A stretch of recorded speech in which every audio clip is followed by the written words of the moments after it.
परमात्मा सर्वव्यापी अथवा एकव्यापी, ये कोई बहस का मुद्दा नहीं, कोई विरोध नहीं है, बल्कि द्वैत की दो दृष्टिकोण हैं। आज खास भारत में और आम सारे विश्व में परमात्मा अथवा ईश्वर को सर्वव्यापी माना जाता है। ये भक्ति मार्ग की प्रचलित मान्यता है। तब इसके विपरीत ज्ञान मार्ग में भी मान्यता पैदा हो जाती है कि परमात्मा तो सर्वव्यापी नहीं हो सकता, वो तो एकव्यापी है। लेकिन अद्वैत दर्शन दोनों ही मान्यताओं का खंडन नहीं कर सकता। दोनों अपनी अपनी जगह सत्य हैं, बस समझने का खिर चाहिए। जब कहा जाता है परमात्मा सर्वव्यापी है, तो वो व्यक्ति अथवा व्यक्तित्व के रूप में, साकार अथवा आकार के रूप में सर्वव्यापी नहीं हो सकता। वो बस निराकार रूप में सर्वव्यापक है, यूनिवर्सल चेतना के रूप में, जिसके अंदर से ही सब कुछ निकलता है और अंत में उसी में समा जाता है। जैसे आकाश, आकाश माना स्पेस अथवा शून्यता। ऐसे ही वो शाश्वत चेतना ऐसी शून्यता है जिस शून्यता में सारा ब्रह्मांड समाया हुआ है, जैसे शून्य में पूर्ण समाया हुआ है। लेकिन ये केवल खालीपन नहीं है, ये चैतन्य शून्यता है, अवेयर एम्प्टीनेस है, माना जिसमें सब है और जो सबको जान भी रहा है। इसी अर्थ में वो सर्वव्यापी है। जैसे स्थूल में आकाश तत्व भी सर्वव्यापी ही कहेंगे, क्योंकि हर छोटी से छोटी चीज़ के अंदर भी आकाश तत्व जरूर होता है, स्पेस जरूर होती है। ब्रह्मांड की हर चीज़ आकाश तत्व के अंदर है और सबके अंदर आकाश तत्व भी है। जैसे घड़ा, घड़े के अंदर भी आकाश है और बाहर भी आकाश। घड़ा टूटे तो अंदर बाहर का फर्क खत्म, माना ये घड़ा क्या है, देहभान रूपी घड़ा है, और आकाश क्या है, चेतना रूपी आकाश है, स्पेस है।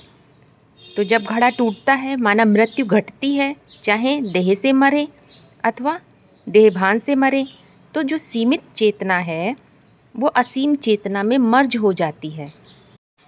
इसे दूसरे उदाहरण से भी समझ सकते हैं। जैसे किसी घर के अंदर आंगन का आकाश और एक है बाहर का खुला आकाश, दोनों में क्या अंतर?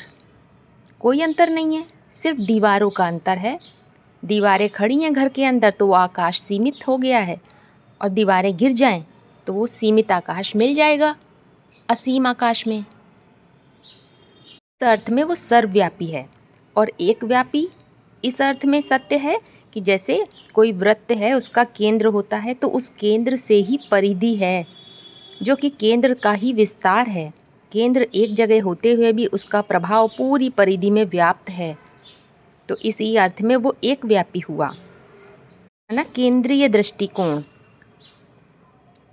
तो जैसे कि मैं हूँ, आई एम, ये अनुभव चेतना का केंद्र है, जो कि आधार है।